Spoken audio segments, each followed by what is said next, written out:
Okay.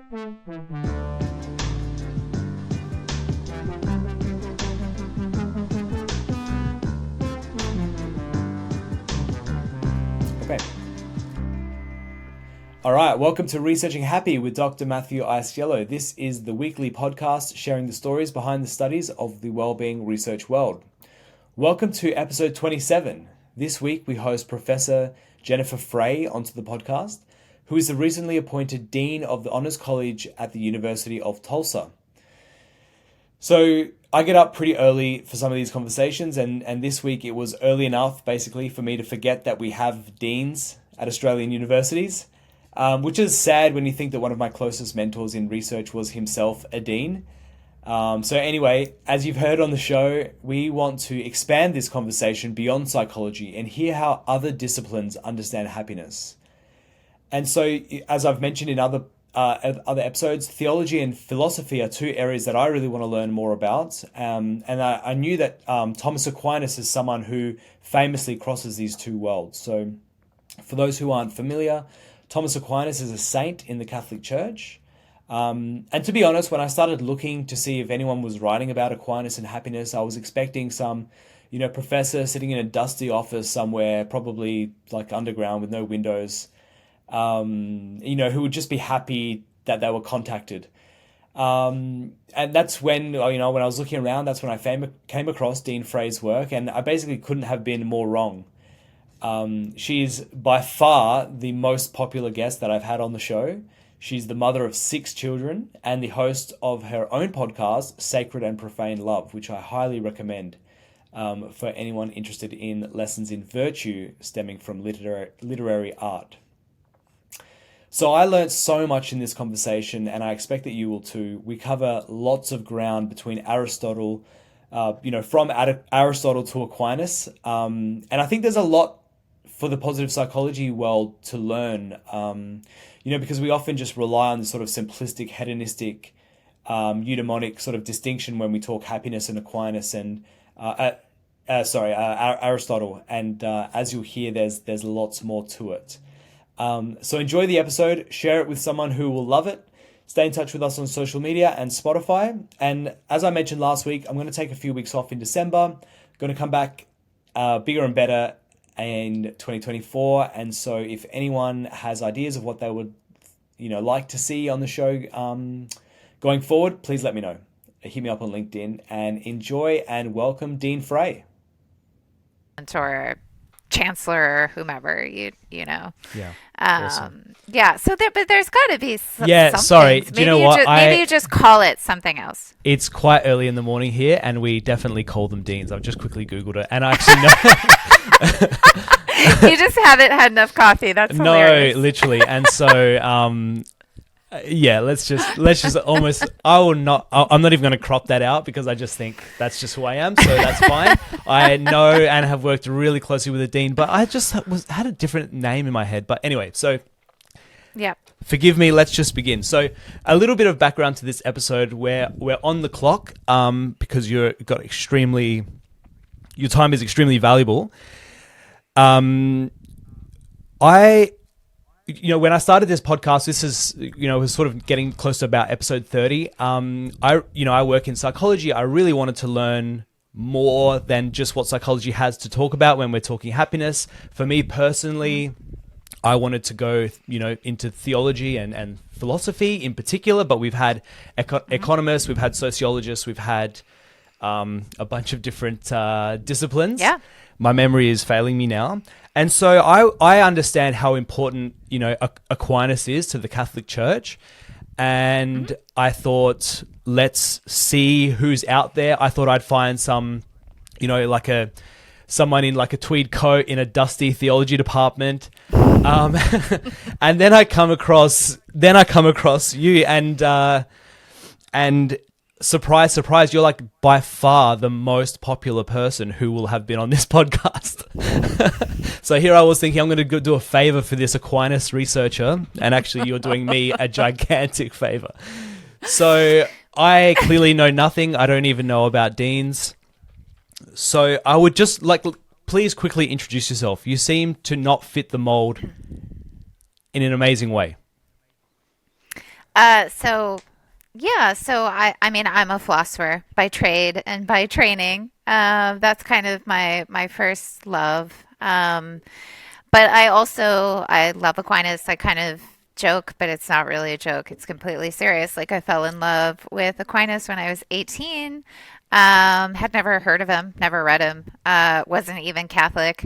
Um, and I think also at the same time, I kind of fell in love with scholasticism as just a way of doing philosophy. It seemed to me to be the perfect way to engage in the art of dialectic. And anyway, I've been reading and thinking about with St. Thomas ever since. I'm pretty far from 18 these days. And I studied philosophy in a kind of elite program where nobody did medieval, So then it became less about being a scholar of St. Thomas and more just about thinking of ways that what I would just call the wisdom of St. Thomas can bear on contemporary ethics and moral psychology. Because I think actually a lot of the problems that we have in moral philosophy stem from bad assumptions that we make about moral psychology, um, and just I would say bad philosophy of mind, a bad understanding of what human agency is really like and how we should think about it. And on that level, I think St. Thomas is an enormously useful and interesting interlocutor for contemporary philosophers. You have to do a lot of translating because the concepts that Thomas uses are not, in lots of ways, our concepts. But that's really good because actually you can see a different way of conceptualizing or thinking about this stuff that perhaps is a little bit better, or at least worth thinking about. So that's the kind of work that I was doing in my dissertation, and it just kind of grew from there. But in my dissertation work, I was really thinking about how to think about human reason as a part of nature, not something totally opposed to or outside of nature, but actually as a part of it. And that's when I really started thinking a lot about St. Thomas's conception of happiness. It's very different from what psychologists are talking about, right? Or theorists of well-being. So, as you know, they are thinking of happiness usually as some kind of psychological state. And it can either just be a purely hedonistic account where it's just pleasure. We might say that someone's happy if they just have more pleasure than pain states. Some people are slightly more sophisticated and they want to add something kind of cognitive, but not really, because it turns out that any judgment you throw in there isn't it's subjective, right? So if you think about like life satisfaction theories, which to be fair, I do think are better than purely hedonistic theories, they're still not good enough, right? Because you can obviously think that your life is going well and it's not. Like it just objectively, it's not. And people who, I don't know, have Stockholm syndrome or are abused or they don't, I don't know, they lack certain imaginative possibilities or vision. They might think that they're happy, and someone would want to come along and say, "No, actually, this is pretty a pretty thin kind of existence, actually, that you have." And so I was just interested in putting St. Thomas into that conversation and kind of seeing where it went. And I did this project for 3 years with social scientists and philosophers and theologians from a variety of faith traditions, but there were, some hard-hitting Thomists in the bunch. And it was super productive. It was super fun. And I got a lot out of it, and that's in a lot of my work too. So it's not just me telling psychologists I think they're wrong. I've learned a lot from psychologists, just to be clear, and other social science. Sure. Social scientists. I can too. imagine that I mean, I might totally be wrong, but I can imagine you would be saying, like, subjective evaluations of well-being have a part to play, but they're not the whole story.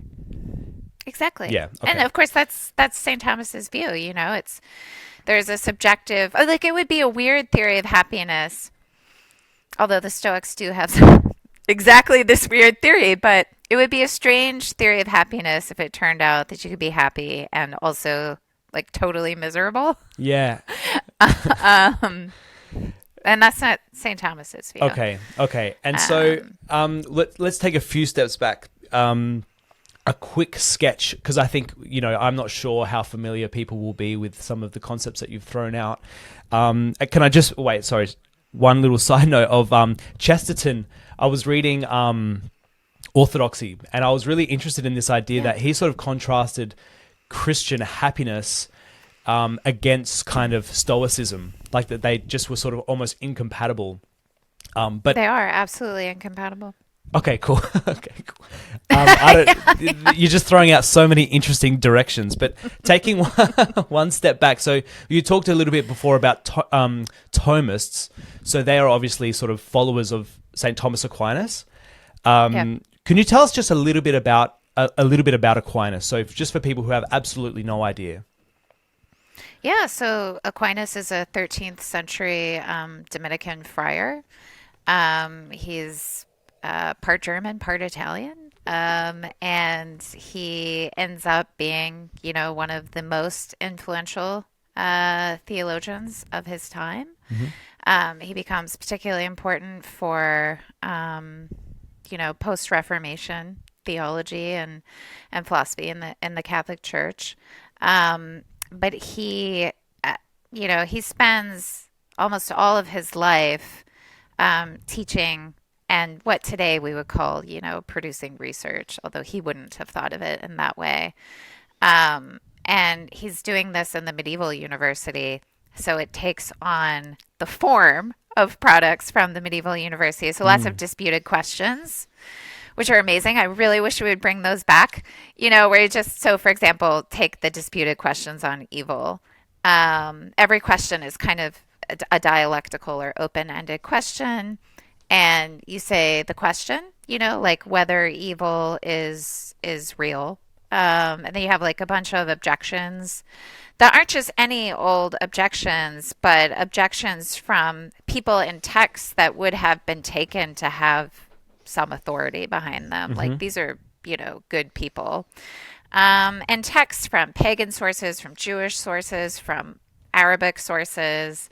Um, and then you have St. Thomas giving a response and then an argument in favor of the view that he's going to take. And then he has a reply to every single objection. So it's like a beautiful way of doing philosophy and theology, in my opinion. It's incredibly rigorous, it's informed by tradition. It's quite literally like if you want to grow in the art of dialectic, you should be engaging in these disputed, just even by reading and thinking through these disputed questions, you're kind of forced to participate in this back and forth of reasons and argumentation and making some kind of progress. Um, and, he's most famous for having written the Summa Theologiae, right? Hmm. So this was the sum of all theology. It was meant to be a beginner's manual in theology, and if you've read the Summa, you're like, "Wow, that's incredibly perverse." So maybe it was a little bit harder, or maybe everyone in the 13th century was a little bit smarter. I don't know. Um, but yeah, it's meant to be a beginner's manual, for young It's Dominican gigantic, friars though, who right? it is gigantic, and the other thing is it's unfinished because St. Okay. Thomas dies. So St. Thomas had two stints in Paris, and each one more horrible than the last. And there were, people talk about how universities now are riven by, like opposing camps, and it was always like that. Is the thing. It's nothing new. And St. Thomas found himself embroiled in these like really bitter disputes that often led to physical fighting. And yeah, his second stint at Paris basically killed him. Wow. And he he either had a mystical vision or a nervous breakdown or both, some combination, and he stopped writing. Okay. And then he died on his way to some council to counsel people Okay. about this or that theological point. Wow. Yeah. Okay. And so, again, I got to try and stick to what I wanted to talk about, which was happiness, and not just delve into Aquinas. But Yeah. what was I going to ask? Yeah, no, my family is from the town around Monte Cassino, which I think they say is where he sort of studied as a young boy, I believe. Yes, so he was a Benedictine oblate, which means that his parents sent him to the monastery when he was 5, and he was cloistered and basically what we think of as K through 12 education St. Thomas had in the monastery. And, the idea in being an oblate, so understand that St. Thomas's family was aristocratic. And so, they're doing this with an eye on their son's Right. influence and power. And they're thinking, well, maybe he'll become the abbot of this quite powerful monastery.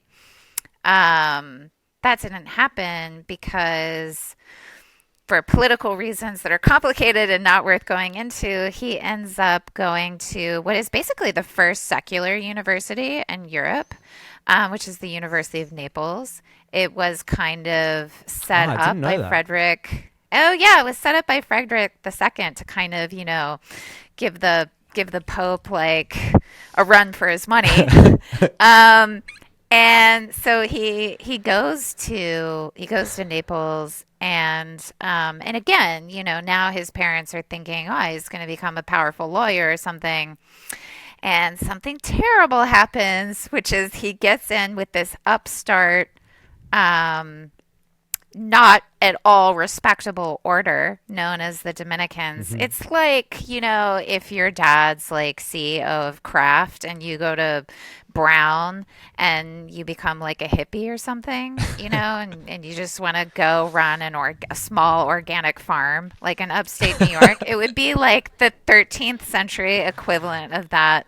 His parents were horrified. His mom locked him in the attic, trying to, like his brothers kidnapped him. His mom locked him in the attic. They did everything they could to talk some sense Yeah, into St. yeah. Thomas, and it just didn't Didn't work. work. Well, didn't work for them. Yeah. Probably worked for a lot of other people. All right, cool. So, Yeah. as I sort of understand in a very basic way, Aquinas, part of what makes him so special to from the church's perspective is that he was fundamental in bringing Aristotle's philosophy, sort of into I don't even know how you would describe it, like basically blending or bringing together some understanding of how Aristotle's philosophy works with Christian theology.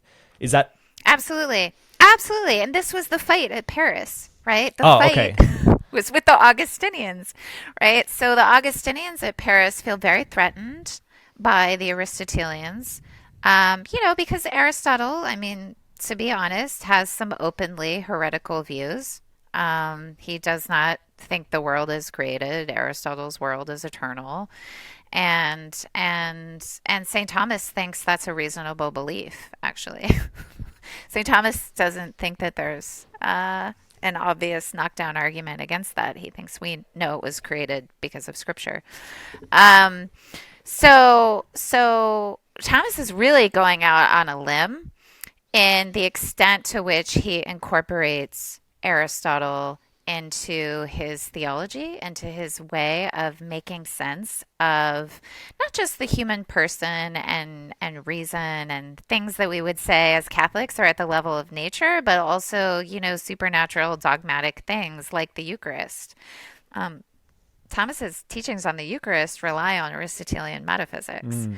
right? So he's really, we talk about baptizing Aristotle, and to a certain extent that's true, but it's also slightly misleading because, of course, Aristotle remains a pagan for St. Thomas, um, but he just thinks that Aristotle's categories, right, his ways of naming and carving out aspects of being in reality are incredibly fruitful and useful, and also his logic and his metaphysics. Um, I mean, Aquinas's perspective is this is an amazing resource for Catholic theology. Let's use it. Um, and and he makes some really profound advancements, and really, I would say almost every area of theology as a result. Yeah. And it might be surprising to people who aren't that familiar with Christianity how important reason and logic actually is to the theology, right? Oh, Like it's basically I mean fundamental. it's fundamental. So Thomas begins the Summa Theologiae, with a statement about what he's doing, right? And he calls it Sacra Doctrina, which is probably the most literal translation is holy teaching. But what he says, it's really a discourse on the relationship between faith and reason. What he Mm. says is that reason is incomplete without faith, which elevates and perfects it. But there is nothing about the Christian faith that is irrational.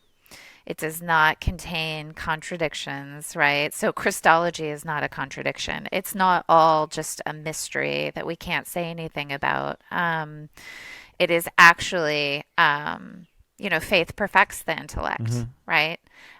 So for St. Thomas, they are necessarily tied, Hmm. just in the way that nature and grace are necessarily tied. Like you can't separate them for Thomas. Yeah. Okay, great. And so I guess that's my question is um, how, what am I trying to say? What was it that in blending, like with the happiness in the back of our mind, what, so I'm just thinking, Hmm. most well-being researchers or, psychologists, positive psychologists, almost every article, I'm exaggerating, but starts with like, well-being was defined by Aristotle, as like this hedonia thing and this eudaimonia thing, and together, Hmm. that's this idea of happiness for Aristotle.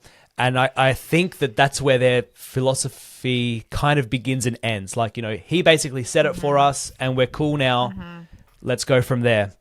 That's obviously like a complete simplification, and I'm being offensive to a lot of Hmm. people, including probably myself. But like, what did so when when Aquinas was bringing these two worlds together, like, what did Christianity add on top of like sort of the Aristotelian idea of happiness? Well, I think so. So in my view, Aristotle is the greatest Platonist. So, like, let's not forget that Aristotle's teacher is Plato. So Plato's also um, all about happiness, Hmm. right? Hmm. So the summit for him is also happiness understood as wisdom. So for both Plato and Aristotle, happiness is in some sense a perfection of the intellect. And they both come to this view by realizing that, well, what makes us different from all the other animals is that we have rational capacities. So surely our flourishing or perfection will pertain to those capacities and not the capacities that we share with any number of other species. So that is something that got carried into Christian theology from the beginning, right? So St. Augustine says that happiness is joy in the truth, right? That's his definition of happiness. And Aquinas cites that in his treatise on happiness, which is part of his Summa. So there is a kind of continuity here. I would say that what really the difference between St. Thomas and everything that came before in Christian theology is he really uses that Aristotelian metaphysical and logical um, foundation to put things, I would say, in a more sophisticated way. Um, so if you compare, for example, St. Augustine's moral psychology and Thomas Aquinas's moral psychology, I think it's going to be really hard to feel more satisfied with St. Augustine. Um, this Aristotelian way of looking at the soul is really flexible and gives you a lot of room to make all kinds of distinctions that I think bear pretty directly on the moral life. And so that for me is like the real difference, right? He's just and St. Thomas himself, I think, is just a very sophisticated Aristotelian. So it's often the case that, and I know I'm married to an ancient scholar. My husband writes books on Aristotle, but it's also true of other ancient scholars who work on Aristotle. They will often go to St. Thomas's commentaries because he's such an astute reader of the philosopher. But then he's seeing things there. And he's asking questions that either Aristotle didn't ask or Aristotle asked, but we lost, right? Because we don't have everything that Aristotle wrote. So even people who just think of themselves as good old-fashioned Aristotelians, I think have very good reason to read St. Thomas. And certainly someone who fits that mold was Philippa Foot. Philippa Foot's not Catholic. She's an atheist. She's a 20th century moral philosopher. She thought St. Thomas was one of the best sources in moral philosophy, and people should be reading him and engaging him because of his attention to detail, especially on the level of moral psychology.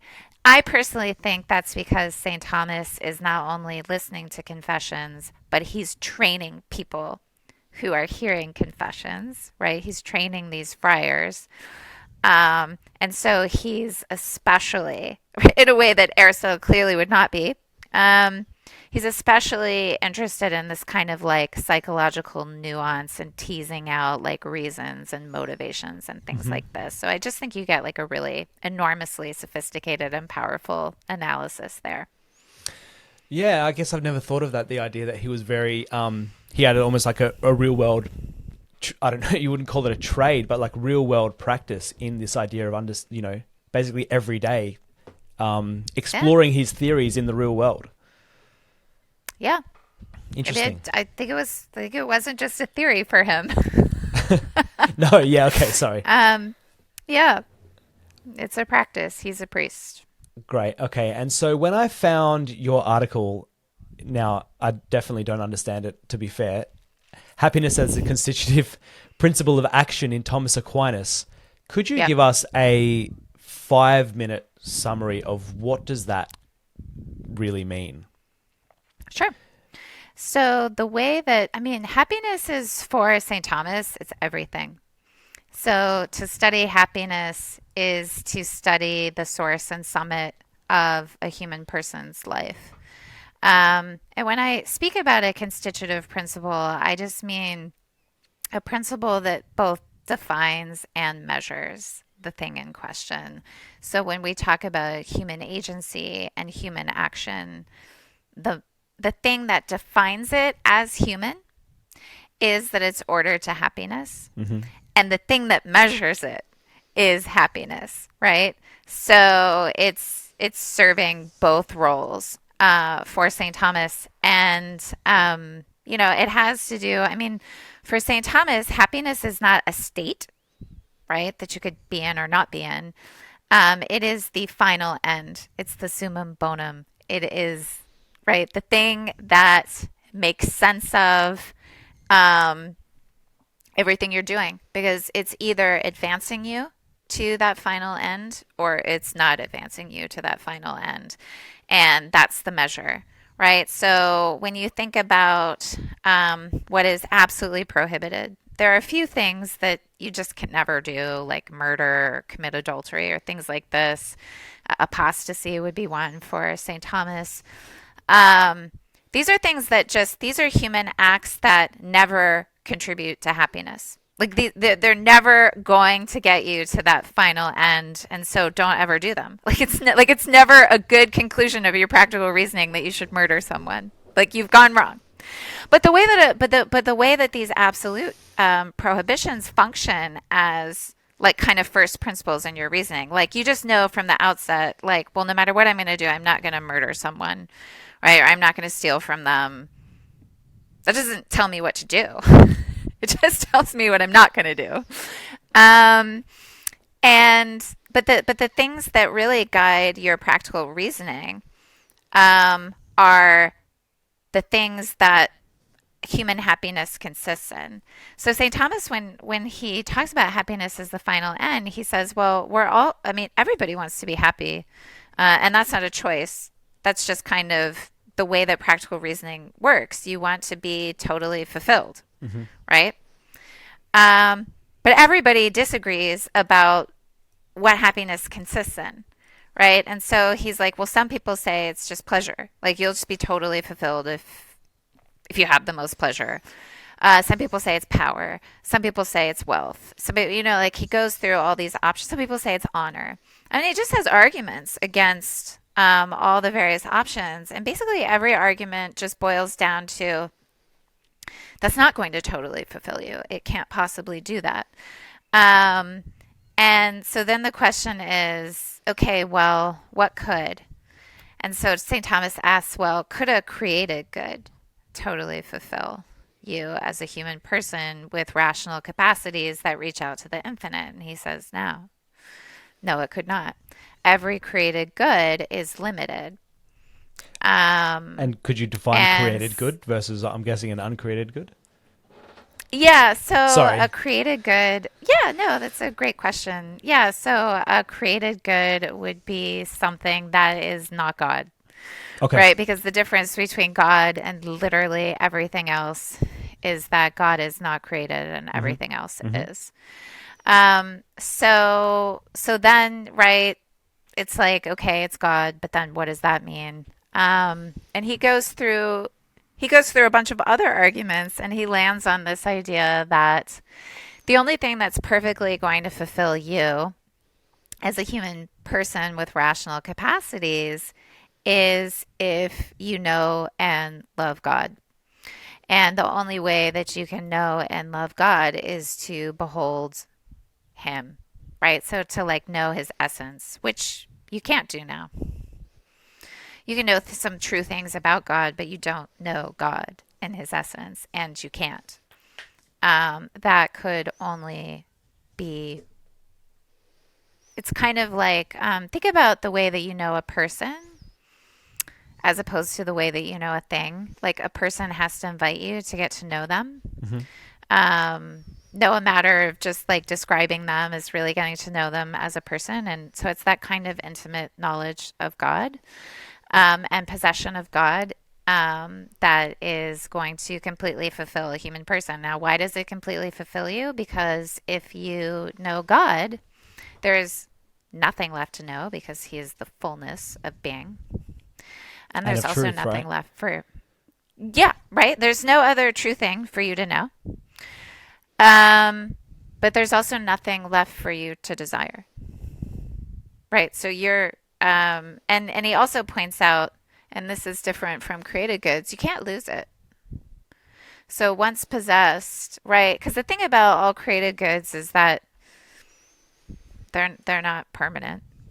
And Aristotle understood this quite well, right? So Aristotle, and this is a huge difference between St. Thomas and Aristotle.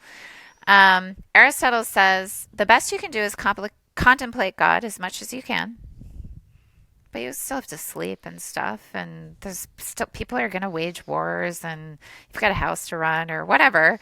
So he only recognizes a kind of fragile, finite, imperfect happiness. He's like, well, that's the best you can do, Okay.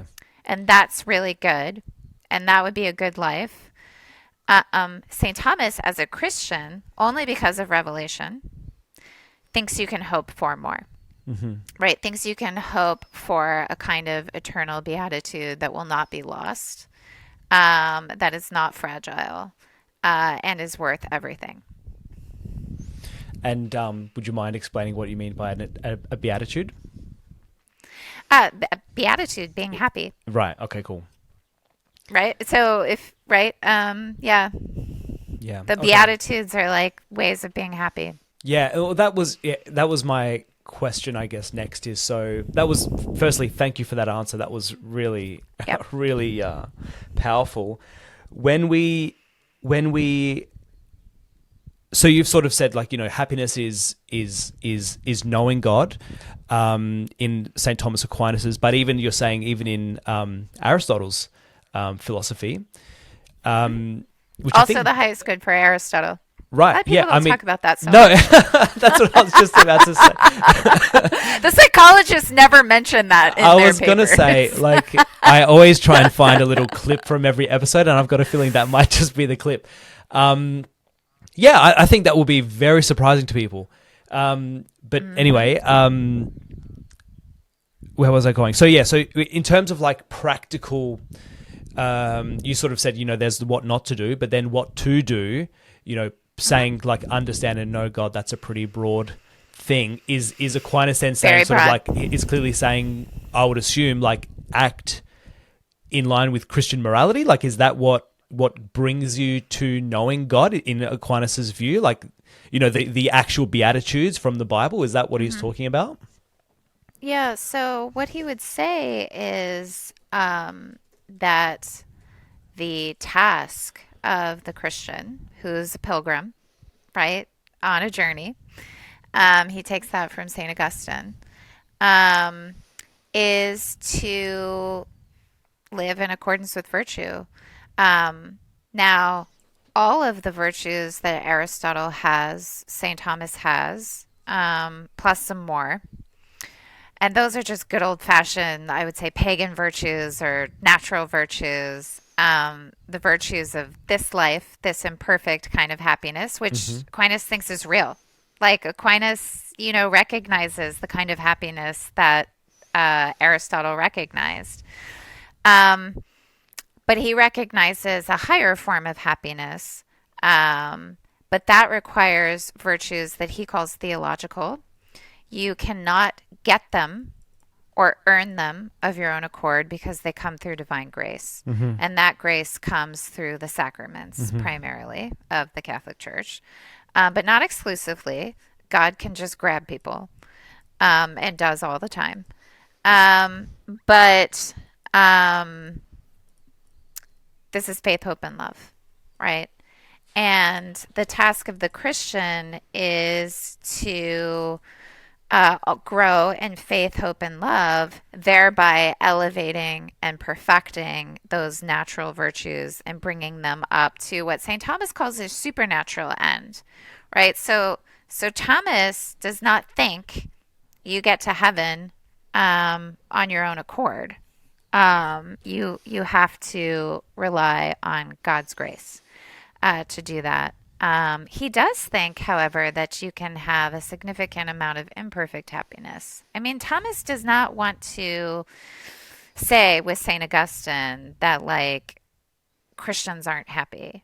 Like he's like, no, I mean they obviously you could obviously look at non-Christians and say, well, there's a relatively happy person or happy society or happy Mm-hmm. city.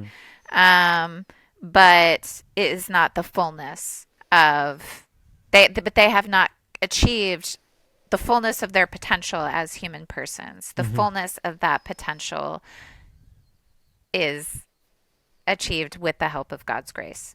And that's the Christian commitment. I mean, this is a Christian worldview, but it has this Aristotelian base, right? I mean, you can look at it formally and it looks quite a bit like Aristotle. But when you get to the substance of it, because St. Thomas is drawing also from Christian revelation, it obviously turns out to be different in important respects. Mm-hmm. Mm-hmm. Whoa, lots there.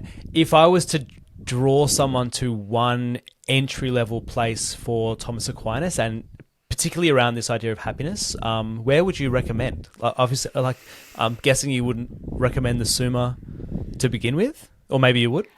No, I would totally recommend the Summa. I I'm against the tyranny of low expectations. Okay, So I cool. was Yeah. 18. I read the Summa. It was not that hard. And it Oh, was people amazing. make it out to be like So this. Okay.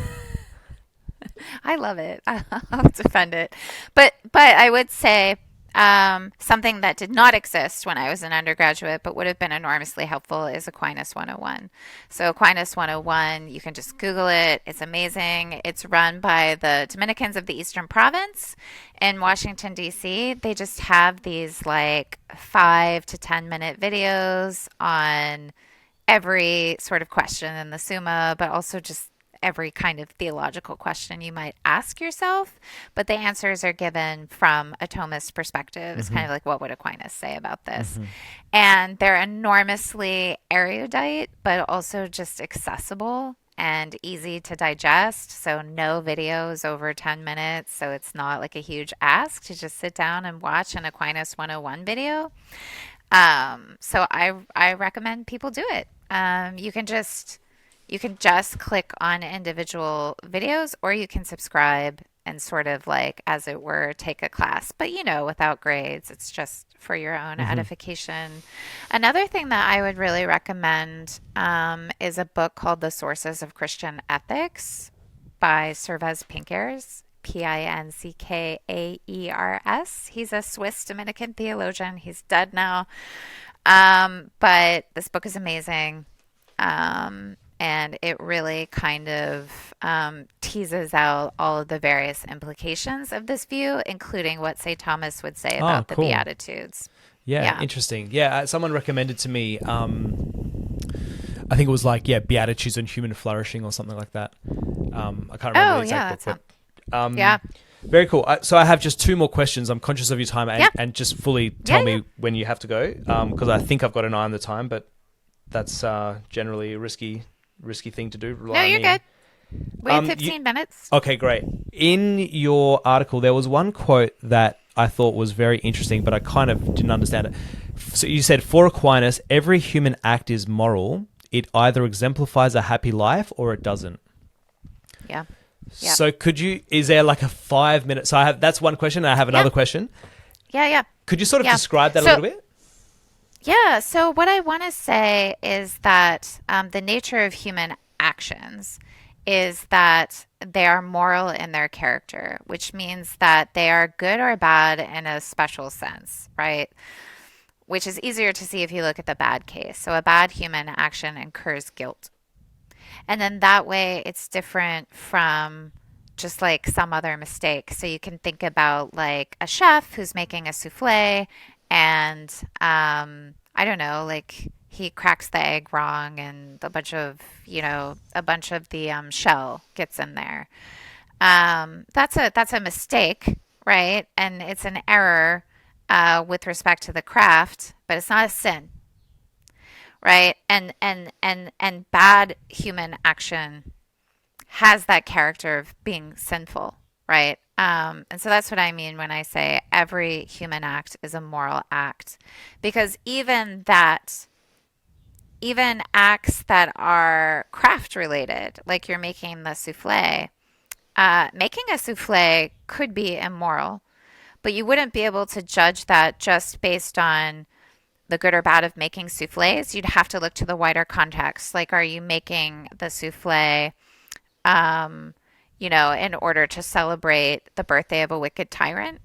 Are you making the souffle to like humiliate someone? Okay. I don't know. Okay. Like there are. I'm positive there are immoral ways to make a souffle.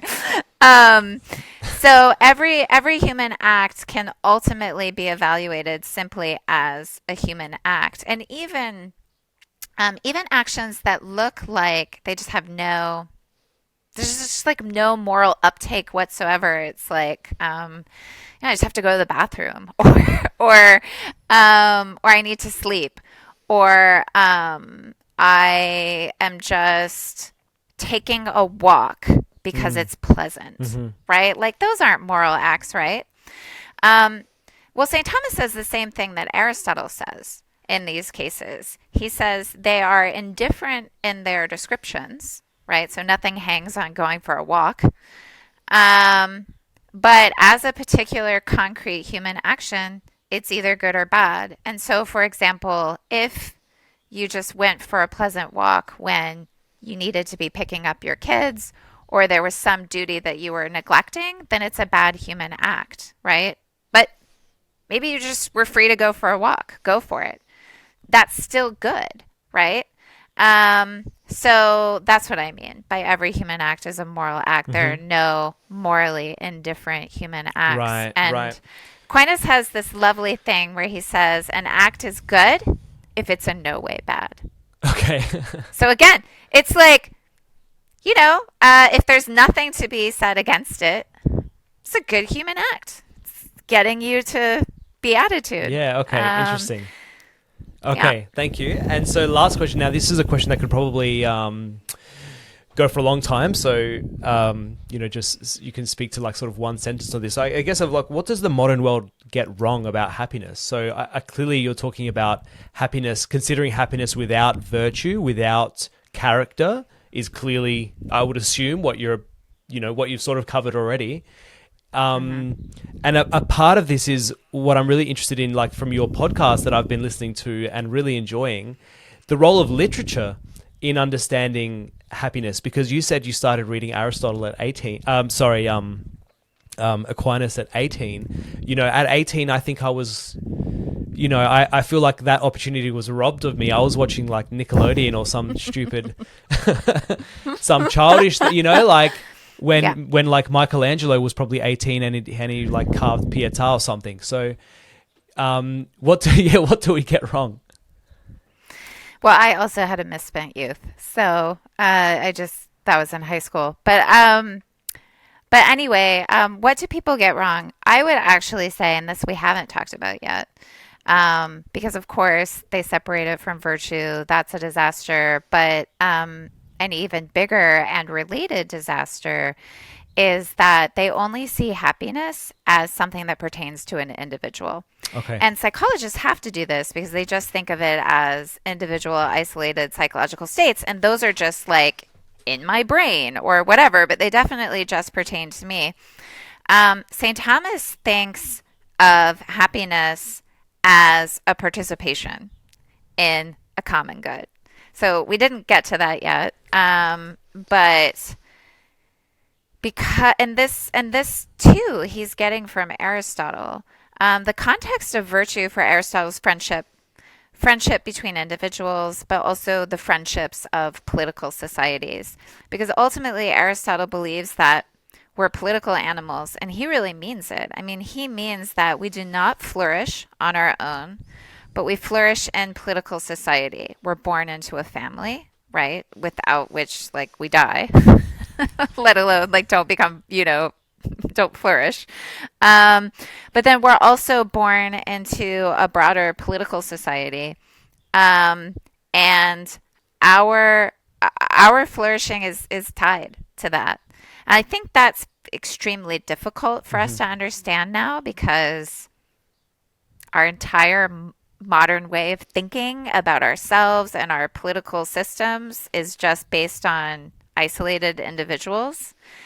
Um, but they think that human happiness is a matter of individuals seeing the ways that their actions and beings connect them Yeah. to the common good, which is shared with other people. So common goods can't be reduced or parceled out. They're participatory, right? So you have to think of a good that is kind of like the good of Beethoven's Ninth when it's played by a symphony. You can't parcel that out to any individual player. Um, they bring it about together. And Thomas thinks of happiness in that way. And it pertains to how he thinks about your perfect happiness, right? So your communion with God is obviously with another person. Um, it's not had by yourself. It's something that you both participate in and sustain. That's how he thinks about happiness. And that is something that once, psychologists are like, I don't really know what to do with that because they want to reduce everything to some mental state Mm-hmm. that they can measure. Mm-hmm. And now I think there are ways. Now, economists are more interesting to talk to about the common good, but even they tend to think of common goods in a slightly different way. But you can sort of make more progress there. But it's this participation and this idea that in a way fates are tied.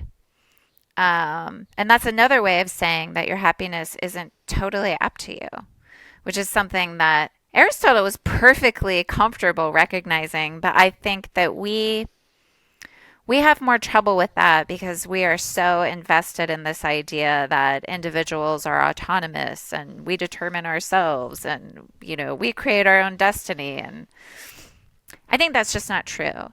I mean, of course, we determine ourselves to a certain extent, but it's actually quite limited, and we're incredibly like dependent and interdependent Mm-hmm. people, Mm-hmm. and we don't flourish alone. Mm-hmm. We Mm-hmm. simply don't. And I think that empirically, like this is just a Yeah. fact that we Yeah. know. Yeah.